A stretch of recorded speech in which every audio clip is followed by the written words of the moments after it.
The door swung open. Minjun Quan stepped into the bathroom without thinking twice. He was tired. He was jet-lagged. He had been traveling for 11 hours, and all he wanted was a shower, a cold glass of water, and 8 hours of silence.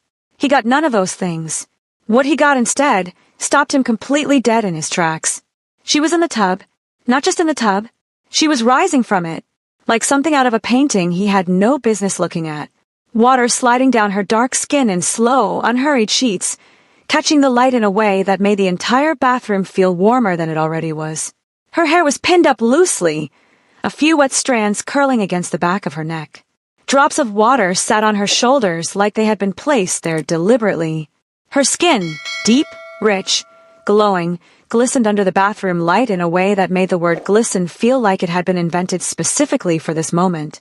Minjun's brain, which was usually his most reliable asset, chose this exact moment to stop functioning. He didn't move. He didn't speak. He just stood there, keycard in hand, 1 second away from the worst decision of his professional life, which was to keep standing there instead of immediately closing the door. She was tall. He hadn't noticed that before. Not in the office, not in the conference rooms, not in any of the 12 meetings they had attended together over the past 8 months. But here, without heels, without the structured blazers and pressed trousers she wore to work, she was tall, lean but full in all the places that made his carefully maintained professional composure begin to crack quietly at the edges. Her back was partially to him. Then she turned. And Minjun Quan, a man who had negotiated $1 billion contracts without blinking, a man who had stared down boardrooms full of people twice his age and never once flinched, felt something in his chest do something it had absolutely no right to do. She didn't scream. That was the first thing that surprised him.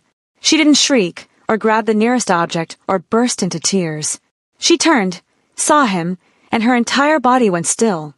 Then her eyes, dark, sharp, furious, locked onto his with the kind of precision that made him feel like he was the one who had been caught doing something wrong. Which, technically, he had. He just wasn't ready to admit it. Her hand moved to the towel rack beside the tub. Slow, deliberate. She pulled the towel down, wrapped it around herself in one smooth motion and straightened up. Shoulders back, chin up, water still dripping from her collarbone, trailing down the curve of her chest, disappearing into the fold of the towel. She looked at him like he was something she had stepped on. Minjun's mouth opened, closed, opened again. He started. Don't. Her voice was low. So low it almost didn't sound like anger. But it was. It absolutely was. And that was the moment Minjun's body decided to betray him in the most spectacular, most inconvenient, most humiliating way possible. He felt it before he could stop it. A slow, traitorous warmth that started somewhere in the pit of his stomach and traveled south with absolutely no respect for the situation at hand. His tailored suit trousers, which had always been a perfectly reasonable item of clothing, suddenly became a liability. He shifted, subtly, angled himself slightly behind the doorframe. Too late. Nancy's eyes, because of course, dropped. Just for a fraction of a second. Barely even a glance. The kind of involuntary flicker that the human eye makes when it catches movement it wasn't expecting. Then her eyes came back up to his face, and her expression changed. It wasn't disgust. It wasn't embarrassment. It was something far more dangerous. The slow, almost imperceptible twitch at the corner of her mouth. The slight widening of her eyes. The way she blinked once, then looked at the wall just to the left of his head like she was suddenly finding the bathroom tiles deeply fascinating. Minjun felt heat crawl up the back of his neck. Nancy cleared her throat. Minjun cleared his throat. The bathroom was suddenly very, very small. "Get out," she said. Perfectly calm. Dangerously calm. "This is my room." The words came out before he could think about them. Which was a mistake. He knew it was a mistake the moment her eyes came back to his. "I'm sorry." She tilted her head slightly. One eyebrow arched. "Your room. I have a key card. So do I." "That's not." He stopped. "Tried again. There has clearly been a mistake." "Yes," Nancy said, stepping forward slightly. Just one step. But it was enough to remind him that she was not small, she was not afraid, and she was standing in a towel with the energy of someone who had absolutely nothing to prove to him. "There has been a mistake. Yours. You walked into a room that was occupied and you are still standing here. Minjun's jaw tightened. There it was. That thing she did. That thing she always did in meetings when he dismissed her suggestions, when he talked over her proposals, when he looked past her like she wasn't the sharpest person in the room. That quiet, immovable stillness that somehow made everyone around her feel like they were the ones out of place. He hated it. He hated it because he didn't entirely understand it. 8 months. He had worked alongside Nancy Adeyemi for 8 months, and in all of that time he had done a very thorough, very intentional job of not seeing her. Not because she was incompetent. She wasn't. Not because her work was poor. It was exceptional, actually, though he would rather have sat through another 11-hour flight than say that out loud. But because she was disruptive. Not in her behavior. In her presence. She walked into rooms and people noticed. She spoke and people listened. She smiled. Rarely, but when she did, and people completely forgot what they were talking about. And Minjun did not like things he couldn't control. So he had done what he always did with things that unsettled him. He ignored them. Right up until this very moment when he was standing in a steam-filled bathroom, keycard in hand, trousers actively working against him, staring at the woman he had spent 8 months pretending not to notice, and she was staring right back. "Are you going to leave?" she said slowly. "Or do I need to call the front desk from here?" He left. He stepped back, pulled the door shut behind him, stood in the middle of what appeared to be a hotel room that had, inexplicably, his suitcase on one side and her carry-on bag on the other, and pressed his hand flat against his face. He stood like that for a long moment. On the other side of the door, he heard the distinct sound of the bath draining. Then quiet. Then what he could only describe as a single, short, disbelieving laugh. Not loud. Not mocking. Just amused. Like she had found the whole thing funny in a way she hadn't decided yet whether to be offended by. Minjun dropped his hand from his face, straightened his jacket, and walked to the window. Seoul glittered below him in the evening dark. Millions of lights. Millions of people going about their lives completely unbothered. He envied every single one of them. Behind him, the bathroom door opened. He did not turn around immediately. He gave it 3 full seconds because he was a professional, and professionals did not spin around like they had been waiting before he turned. She had changed into a hotel robe. Thick, white, oversized. Her hair was still pinned up. She had a small bottle of lotion in her hand, and she was looking at him with the expression of someone who had made a decision and was very comfortable with it. "We're going downstairs," she said. Not a question. "Agreed," he said. They moved toward the door at the same time, reached it at the same time, and both stopped. He gestured for her to go first. She looked at his hand, looked at him, then walked through the door without a word. Minjun followed, exhaling quietly. The elevator was waiting. They stepped in together. The door slid shut. The lobby music filtered in, something soft and instrumental and deeply inappropriate for the tension currently occupying every square inch of the elevator car. Neither of them spoke. Nancy stared straight ahead. Minjun stared straight ahead. The reflection in the elevator doors showed 2 people standing precisely 2 feet apart, both with their arms at their sides, both with their jaws set, and both, if anyone had looked closely enough, fighting something that neither of them had any intention of discussing. The elevator hit the lobby floor with a soft chime. The doors opened. Nancy walked out first. Minjun followed, and told himself, firmly, that the only reason his eyes dropped for half a second to the way the robe moved as she walked was because he was exhausted and his judgment was temporarily impaired by jet lag. That was all. That was absolutely all. The lobby of the Grand Hyatt Seoul was not the place for a breakdown. It was all marble floors and soft lighting, and well-dressed guests gliding through with luggage that probably cost more than Nancy's monthly rent. There was a pianist somewhere in the corner playing something elegant. There were staff members in pressed uniforms, moving with quiet efficiency. It was not the kind of place where a man in a tailored suit was supposed to be unraveling at the front desk. And yet, what do you mean 1 room? Minjun's voice was controlled, dangerously controlled, the kind of controlled that meant the opposite of controlled.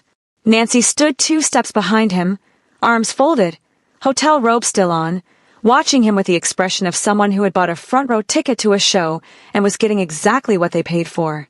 The front desk attendant, a young woman with a polished smile and the specific brand of patience that only came from years of dealing with difficult guests, maintained eye contact. Yes, sir. Your reservation shows 1 deluxe twin room. Booked under the name Kwan, party of 2. Min-jun placed both hands flat on the marble counter. I am the director of KW Holdings, he said slowly, like the words themselves were supposed to rearrange the hotel's entire booking system. I do not share rooms with my staff. Nancy raised an eyebrow. His staff. Not his colleague. Not his employee. His staff. Like she was somewhere between a stapler and a filing cabinet on his list of professional concerns.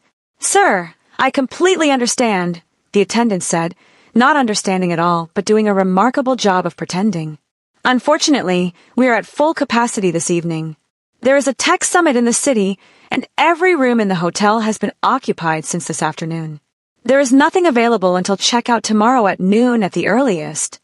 Then I will take the noon checkout room. That room is already reserved for an incoming guest, sir. Then the room after that. The attendant's smile didn't move. Sir, the hotel is fully booked through the rest of the week.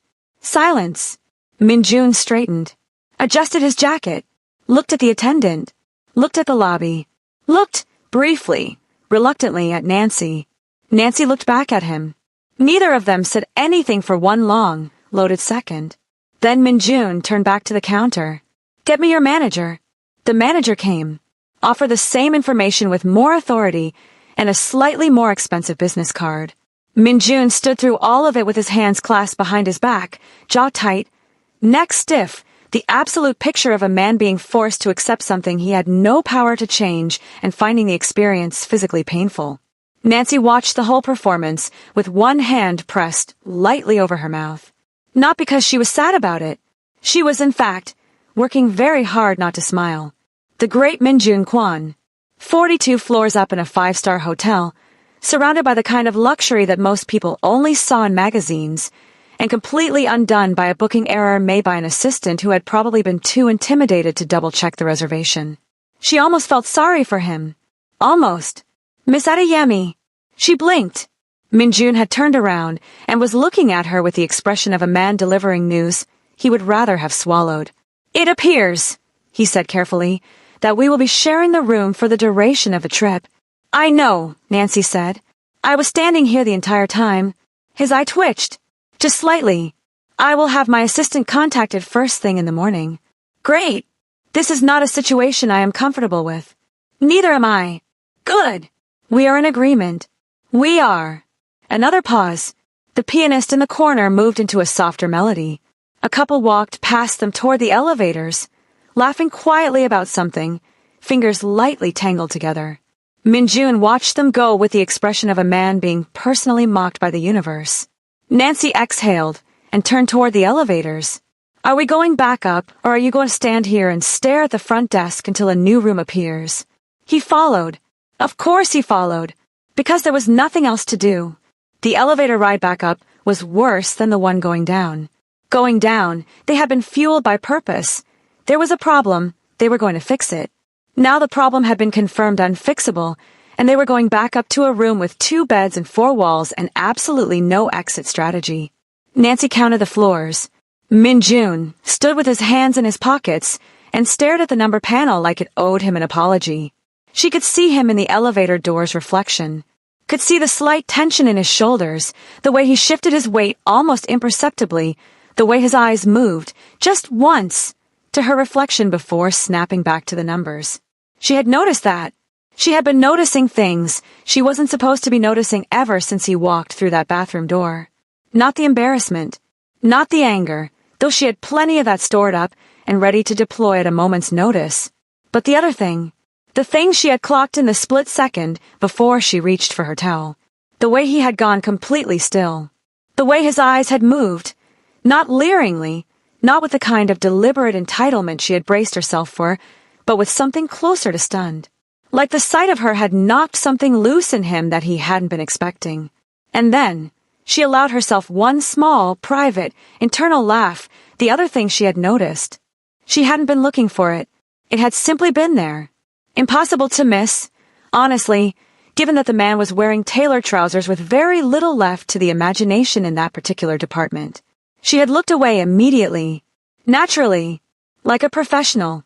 But the image had been burned into her mind with a kind of clarity that only deeply inconvenient things possessed. Min-Joon Kwon, apparently, was not as unaffected as he pretended to be. Which was, and she was going to put this thought down and walk away from it right now, absolutely none of her business. The elevator chimed. Floor 42. They walked down the corridor in silence. He had the key card. He opened the door. She walked in first. The room looked exactly the same as when they had left it. Her carry-on by the window. His suitcase near the wardrobe. 2 beds, neatly made, side by side, separated by a narrow nightstand, sitting in the middle of the room with all the significance of a verdict. Nancy looked at them. Min-Joon looked at them. I'll take the one by the window, she said. He said nothing, which she took as agreement. She moved to her side of the room and sat on the edge of her bed, reaching for her phone. Min-Joon moved to his side, shrugged off his jacket, and draped it over the chair at the desk. He sat down, opened his laptop, and stared at the screen with the focused intensity of a man trying to work and also trying very hard not to be aware of the woman sitting 8 feet away from him. Nancy scrolled through her emails. Read nothing. Absorb nothing. She was aware of him the way you were aware of a storm outside a window, not quite inside the room with you, but impossible to ignore. The sound of his fingers moving across the keyboard, the quiet exhale when he found something in his inbox that irritated him. The way he rolled one shoulder back like he was trying to work out a knot. She had never noticed any of this before. She had never been 8 feet away from him before. She put her phone down and looked at the ceiling. This was fine. This was completely fine. It was 4 more nights. She was a grown woman who had navigated worse situations than sharing a hotel room with a difficult man. She would sleep. She would work. She would attend the summit meetings. She would be entirely professional. And at the end of the week, she would get on a plane and return to a life where she and Min-Joon Kwon occupied the same building but not the same space. Easy. Straightforward. Fine. There is a divider screen in the wardrobe. She turned her head. Min-Joon was still looking at his laptop. His voice was completely even, like he was reporting weather data. Nancy sat up slightly. What? A folding privacy screen. Hotels often provide them. He paused. For situations like this. She stared at the side of his face. You found that in the last 30 seconds. I checked the room inventory when we first arrived. He finally looked at her. Brief. Neutral. I like to know what is available. Nancy held his gaze for a moment. Then she looked away, pressing her lips together. Set it up then. He stood, opened the wardrobe, pulled out a folding wooden screen, 3 panels, Japanese style, painted with a minimal landscape, and set it up precisely down the center of the room with the same focused energy he probably brought to quarterly reports. It divided the room neatly in 2. Nancy looked at her half, looked at the screen, looked at the narrow gap at the bottom where the carpet was visible and through which she could see the shadow of his feet as he walked back to his desk. The pianist in the lobby, 42 floors below, was probably still playing something elegant. Nancy lay back against her pillow. The room was quiet. The city glittered outside the window. The screen stood between them like a very polite, very temporary solution to a problem that had nothing to do with furniture. She closed her eyes. 8 feet away, on the other side of a folding screen, she heard him exhale, slow and quiet, like a man trying to release something he had been holding on to without meaning to. Nancy stared at the ceiling. For more nights, she was going to need more than a screen. The first morning was an education in geometry. Specifically, how 2 people who wanted absolutely nothing to do with each other could occupy the same 400 square feet without making physical contact. The answer, Nancy discovered at 6:47 in the morning, was that they could not. She heard him before she saw him. The alarm on his phone, something sharp and no-nonsense, exactly the kind of alarm a man like Min-Joon Kwon would choose, went off at 6:30. She had already been awake for 20 minutes, lying on her side, watching the Seoul skyline turn from gray to pale gold outside the window. She heard him silence the alarm immediately, heard the rustle of sheets, heard him sit up. She closed her eyes and pretended to be asleep. She didn't know why. It wasn't like she owed him a performance. But something about lying still felt safer than acknowledging the strange, charged quiet of waking up in the same room as a man she was not supposed to find interesting. She heard him stand, heard him move toward the bathroom. She opened her eyes. The privacy screen cast a long shadow across the carpet in the early light. Through the thin gap at the bottom, she could see his feet, bare, which was somehow an unexpectedly human detail for a man who seemed to have been assembled in a boardroom, moving across the floor. The bathroom door clicked shut. Water began to run. Nancy sat up. She had approximately 12 minutes before she had to compete for the bathroom, and she was going to use every single one of them to compose herself into a version of Nancy Adeyemi that was completely unbothered, entirely professional, and not at all thinking about the fact that very attractive. She was acknowledging that exactly once, privately, and then letting it go. Very difficult man was currently in a shower 8 feet away from her. She got up, padded to the window, looked out at the city. Seoul was beautiful in the morning, wide and sprawling and alive, towers catching the early light, the Han River glinting silver in the distance. Under different circumstances, different company, she might have actually enjoyed this trip. The bathroom door opened. Nancy turned around. Min-jun stepped out in a cloud of steam, wearing a white hotel towel around his waist and absolutely nothing else. He stopped when he saw her standing at the window. She stopped when she saw him standing at the bathroom door. The room held its breath. And she was recording this observation purely for informational purposes, built in a way that his suits had been concealing with great success. Not bulky, lean, but defined in the way that suggested a gym habit that was less about vanity and more about needing somewhere to put the tension he clearly carried everywhere. A clean line from shoulder to waist. A jaw sharp enough to cut the morning air. Nancy held eye contact. Min-jun held eye contact. "You're awake," he said. "Observant," she replied. He moved toward the wardrobe. She moved toward the bathroom. The room was a generous size by any reasonable standard, and yet somehow the corridor of space between the wardrobe and the window felt approximately the width of a business card as they passed each other. His arm. Her shoulder. 1 second of contact. Warm skin against the sleeve of her pajama top, and then they were past each other and on opposite sides of the room, and Nancy was closing the bathroom door behind her and staring at herself in the mirror with the expression of someone who had just been lightly electrocuted and was trying to decide how they felt about it. She turned the shower on cold. Summit meetings ran from 9 to 5. For 8 hours, Nancy was in her element, presenting, engaging, asking the sharp questions that made other companies' directors sit up straighter in their chairs. She wore a burgundy blazer and dark trousers, and she felt like herself again. Capable, grounded, untouchable. Min-jun sat 3 seats down from her at the conference table. She did not look at him unless professionally necessary. He did not look at her unless professionally necessary. This worked perfectly until the afternoon panel, when the room rearranged itself around a single presentation screen, and the only available seat next to the window, the one with the best angle, left Nancy sitting directly beside him, shoulders almost touching, sharing a notepad because the catering staff had cleared the table before the second session began. He slid the notepad between them without comment. She wrote her notes on the left side without comment.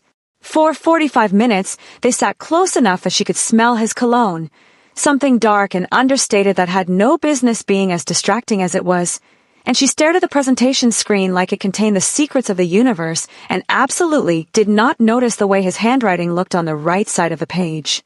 Clean. Precise.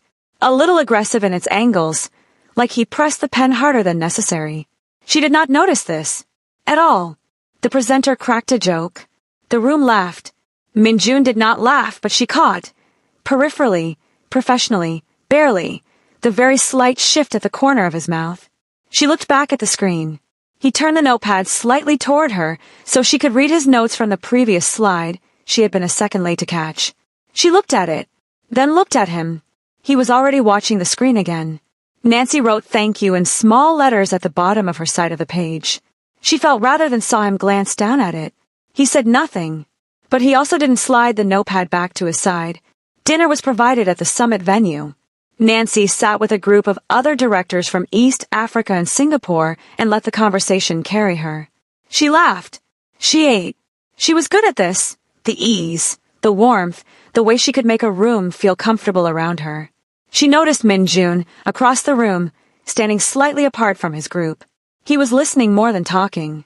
That was something she had clocked about him early on. He was not a man who spent words carelessly. When he spoke in meetings, it was precise. Exactly enough and no more. Like he had weighed every sentence before releasing it. He was looking at his phone. Then he looked up. Across the room, through the warm noise of the dinner crowd, he looked directly at her. Not a glance.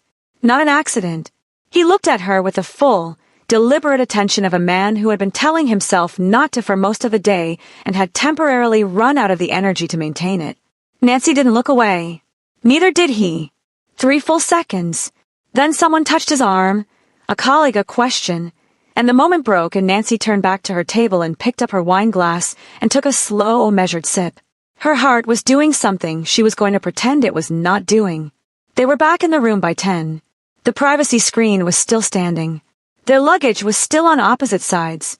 The room had a careful, negotiated piece of a shared space where both occupants had agreed, wordlessly, to respect the invisible boundary lines. Nancy changed into her sleep shorts and an oversized university tee. She was sitting cross-legged on her bed, reviewing tomorrow's schedule on her laptop when she realized she had left her charger cable on the desk. On his side of the screen, she looked at the screen, looked at her dying laptop, exhaled. "My charger is on the desk," she said to the screen. A pause. "Come and get it," he said. Simple. Not rude. Just said.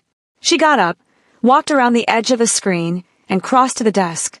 He was sitting on his bed, jacket off, top button of his shirt undone, reading what looked like a printed brief. He didn't look up immediately. She reached across the desk for the cable.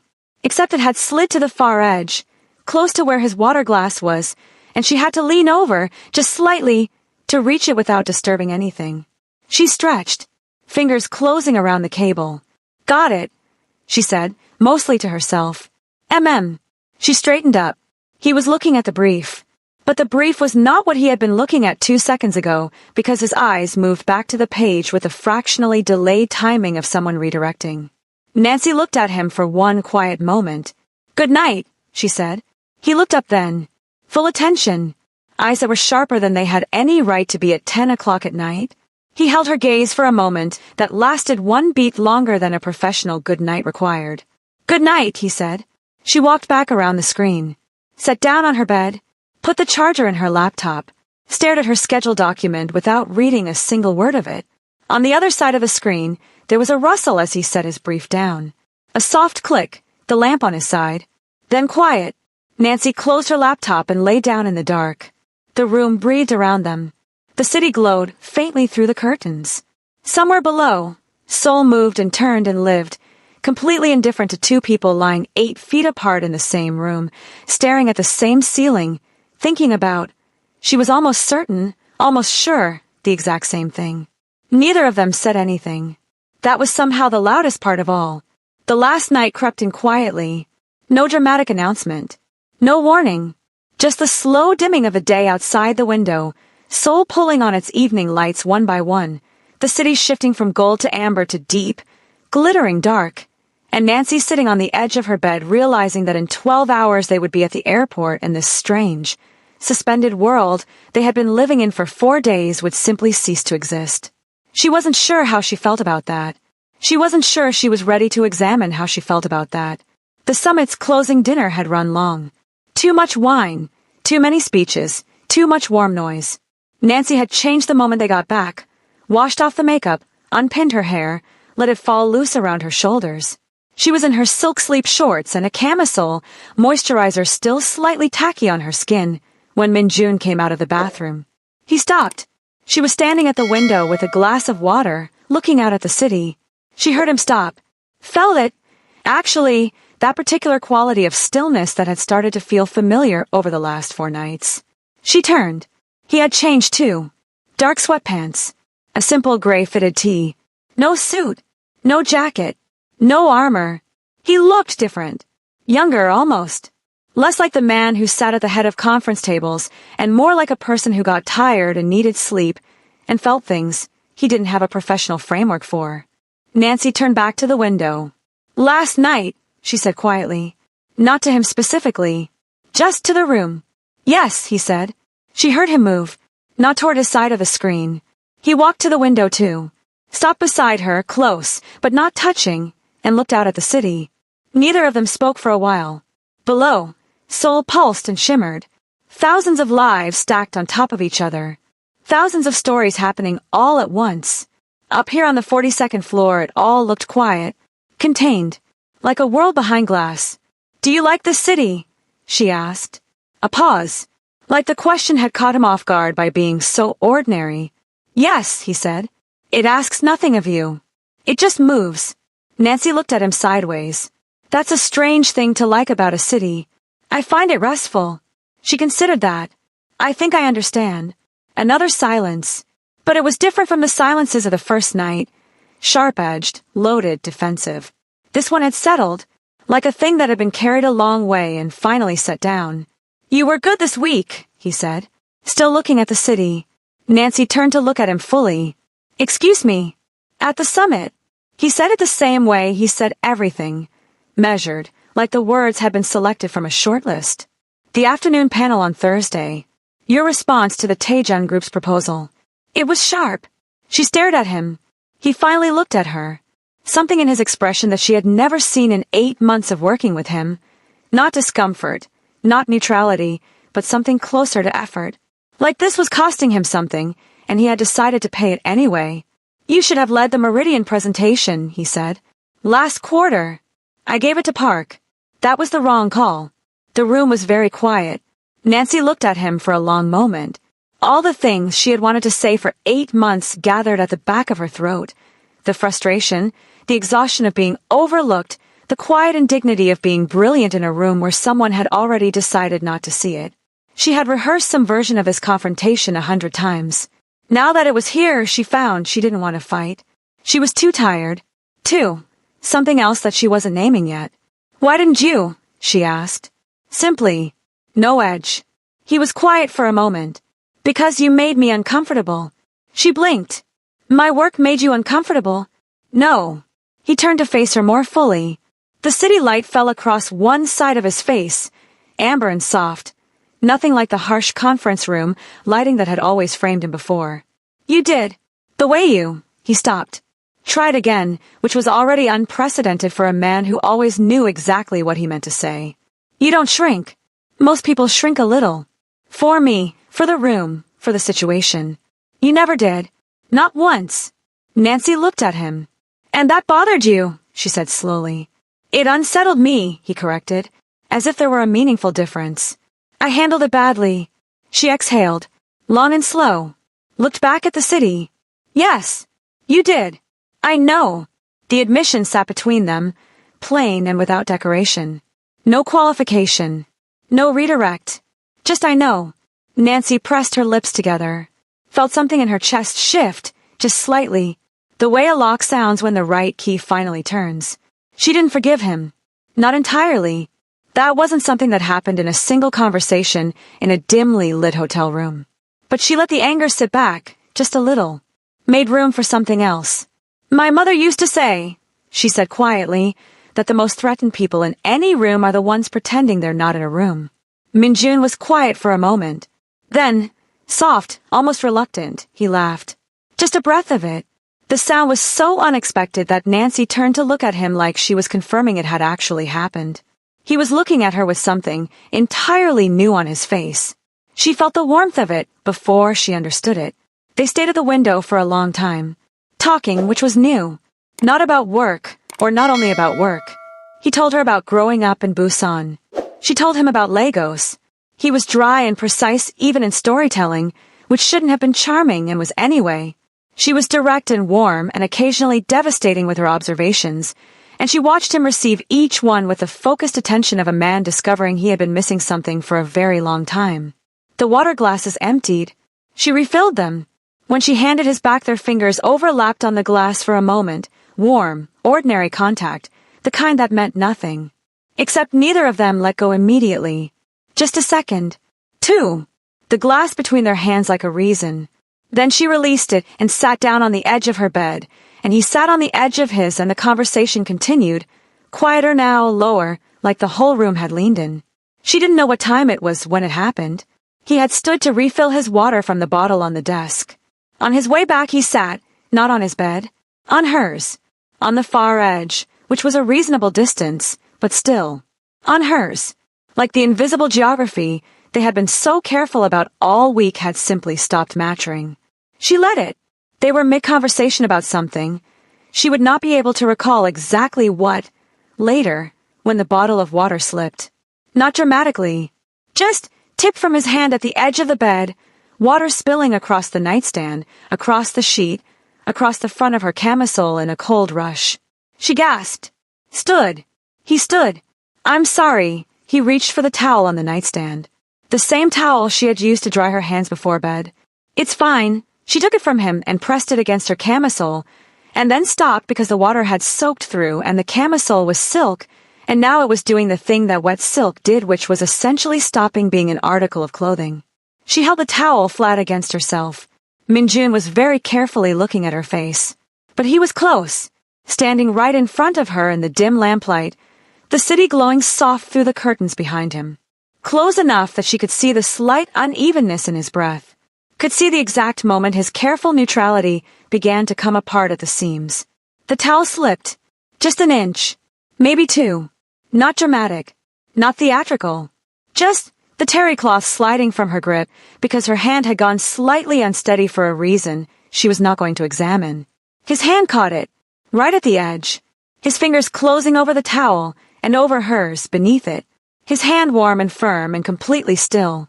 The room was extraordinarily quiet. She looked up at him. He was already looking at her, had been looking at her, she realized, with an expression that had nothing left in it of professional distance or careful neutrality or any of the layers he had spent 4 days keeping intact. What was left was simpler than all of that, and more frightening. Nancy, he said. Her name, just her name, in a voice she had never heard him use. Low and stripped of everything except what it actually meant. She should have said something practical, something that rebuilt the boundary, something sensible. Instead she said, I know. Because she did. She had known since the elevator on the first night, since the notepad in the conference room, since the good night 3 days ago that had lasted one beat too long. She had known, and she had been very busy not knowing. His free hand moved, slowly, giving her every opportunity to step back. It came to rest at the side of her face, barely touching, just the warmth of his palm near her jaw, like a question. She answered it by not moving away. He leaned in, and the last night of the trip, the dimly lit room, the 42nd floor above a city that asked nothing of anyone, all of it felt quiet around them as something that had been building for 4 days, 8 months, and one very badly timed bathroom door finally gave way. Later, much later, the city was still glowing outside the window. Nancy lay still, looking at the ceiling, listening to his breathing beside her even out into something slow and deep. His hand was loosely around hers on the space between them. Not tight, not possessive, just there, like it had decided this was where it belonged and was content to stay. She looked at the side of his face, eyes closed, jaw loose, all the edges gone. She thought about 8 months of silence, about a year of being unseen, about the bathroom door and the elevator and the notepad and the folding screen standing on the other side of the room, completely unnecessary now, a little absurd in hindsight. She looked back at the ceiling. His thumb moved, just once, a small, unconscious arc across the back of her hand. Like even in sleep some part of him was still paying attention. Nancy closed her eyes. Tomorrow there was an airport, a flight, a city waiting on the other side with all of its ordinary structures and established distances and professional arrangements. But that was tomorrow. Tonight, she let herself have this. She woke up first. That didn't surprise her. She had always been an early riser, something her mother had drilled into her from childhood. The morning belongs to whoever claims it first. Nancy. She had claimed it every day of her adult life without thinking twice. This morning, she lay still for a long moment before opening her eyes. Because she knew, before she was fully conscious, that something had changed. The weight of it was the first thing she felt. Not heavy, not suffocating. Something closer to the feeling of a room after rain. Cleaner. Different in a way that was quiet and irreversible. She opened her eyes. The city was pale gold outside the window. Early light. The kind that was soft enough to be kind to everything it touched. Minjun was asleep on his back beside her, one arm resting above his head, the other still loosely connected to her hand. His chest rose and fell slowly, His face in sleep was the most unguarded she had ever seen it, which, given that she had seen him across conference tables and in steam-filled bathrooms and in the honest dark of 4 o'clock conversations, was saying something. Nancy looked at him for a moment. Then she quietly, carefully, extracted her hand from his. She needed coffee before she made any decisions about her life. The hotel had a small in-room coffee machine on the desk. She found it, filled it, pressed the button, and stood in the kitchen alcove in the early light while it worked. She had pulled on his gray t-shirt from the night before. Her camisole was a casualty of the water incident, and she was not thinking about the water incident while she was trying to make coffee, and her silk shorts, and she stood with her arms wrapped loosely around herself, watching the city wake up outside the glass. She heard him shift, then the specific quiet of someone waking up and spending a moment orienting themselves before they moved. Then, "You took my shirt." His voice in the morning was lower, rougher at the edges, nothing like the boardroom voice, nothing like anything she had filed under Minjun Kwan, professional superior in 8 months of organized mental records. She looked over her shoulder. He was sitting up, sheet pulled at his waist, looking at her with sleep-soft eyes and a directness that had nowhere left to hide. "You spilled water on my camisole," she said. "So that's justice. That's math." The corner of his mouth moved. Not quite a smile. Something more careful than a smile, like he was relearning the muscle. Nancy turned back to the coffee machine, poured 2 cups, carried them over, and sat on the edge of the bed and handed him one. He took it. Their fingers touched on the ceramic. Neither of them rushed to pull away. He looked into the cup. She looked at the window. "I need to say something," he said. "You said a lot last night. I need to say something else." She turned to look at him. His jaw was set in the way she had learned meant he was working up to something he found difficult, which was its own small revelation that there were things Minjun Kwan found difficult, that he was a person who had to try at certain things, just like everyone else. "I don't know how to do this," he said, straight and unadorned, the way he said everything. "I am aware of that. I want to say it first before I do it badly." Nancy looked at him. "Do it badly." He looked at her. "Whatever this is." The morning light sat between them, warm and unhurried. Nancy wrapped both hands around her coffee cup. "Minjun, you walked into my bathroom 4 days ago. I know. You stood at the front desk and told the hotel manager you didn't share rooms with your staff. He had the decency to look like he regretted that specific phrasing. I know. And you spent the first 2 days of this trip treating me like a piece of furniture you were being inconvenienced by. I know. Quieter now. So." She tilted her head. "You understand why I don't know how to do this is not a sufficient opening statement." He was quiet for a moment. She watched him think, watched the careful assembly of words behind his eyes. Then he set his coffee cup down on the nightstand, turned to face her fully and said, "You are the most capable person I have worked with in 15 years of this industry. You are also the most unsettling, the most inconveniently difficult to ignore, and the only person who has ever made me feel like I was the least intelligent individual in a room I was supposed to be running." He paused. "I handle that by being an idiot. I would like to stop being an idiot. If you will allow it." Nancy stared at him. The city glowed outside the window. "That," she said finally, "is possibly the most backhanded compliment I have ever received. It was not intended as backhanded. You called me unsettling. You are. You called yourself an idiot. I was. And you think this is a compelling case." He held her gaze. "I think it is an honest one." Nancy looked at him for a long, measured moment. This man, this impossible, infuriating, sharp-edged, unexpectedly sincere man who had spent 8 months looking past her and 4 days slowly discovering he couldn't, who had said you should have led that presentation like it cost him something and paid it anyway, who had held her hand in his sleep with the unconscious certainty of someone who had already, without consulting her, made a decision. She took a slow sip of her coffee. "You're going to have to do significantly better than allowing you not to be an idiot," she said. "I want that on the table up front." Something shifted in his expression. Real this time. Not the almost smile of the last few days, but the full version, rare and sudden, and a little devastating in the way that things were devastating when you hadn't seen them coming. "I expect nothing less," he said. Checkout was at 11. They moved around the room in the easy, negotiated rhythm that 4 days of shared space had built. She at the mirror, he at the wardrobe, passing each other without the careful avoidance of the first morning. He handed her the toiletry bag she had left near the sink. She folded the privacy screen back into thirds and returned it to the wardrobe and heard him make a small sound behind her that might have been a laugh. "What?" she said.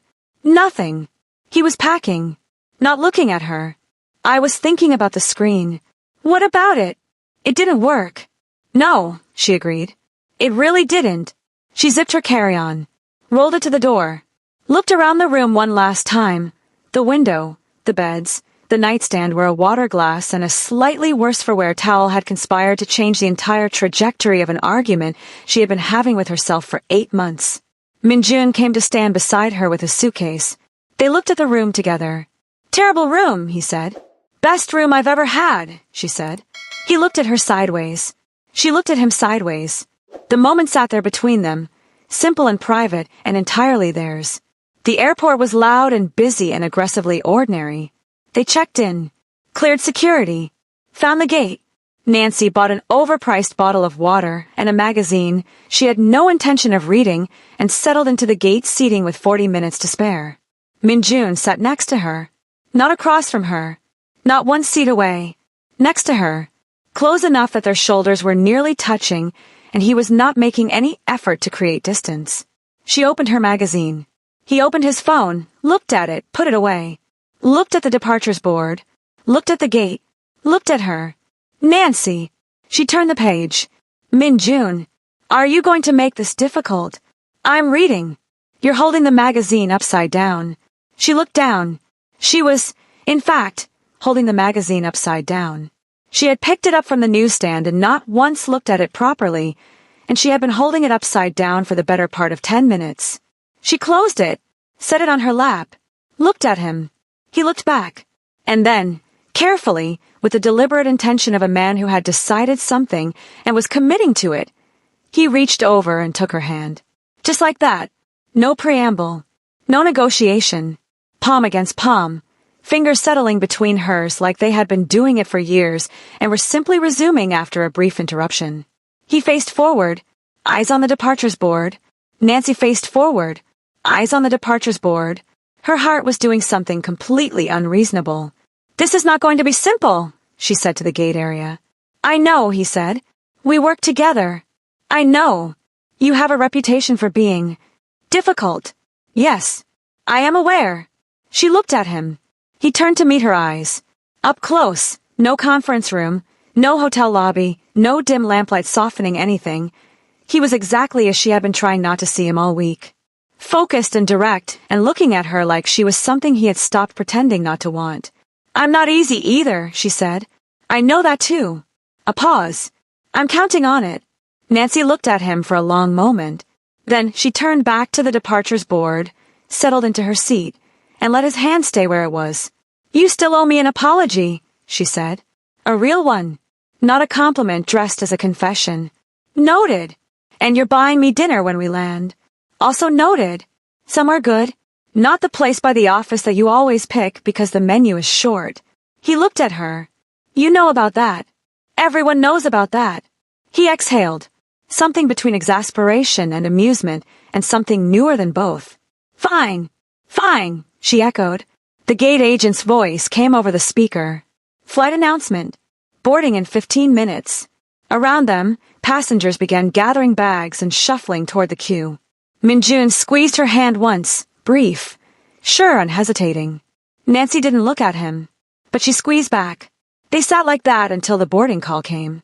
2 people at the beginning of something that had started, improbably, with a wrong key card and a bathroom door and a folding privacy screen that had never stood a chance. When they finally stood to board, he reached for her carry-on without asking, lifted it like it was the most natural thing, fell into step beside her, close enough that their arms brushed with every step. She let him. It was, she thought, a reasonable start.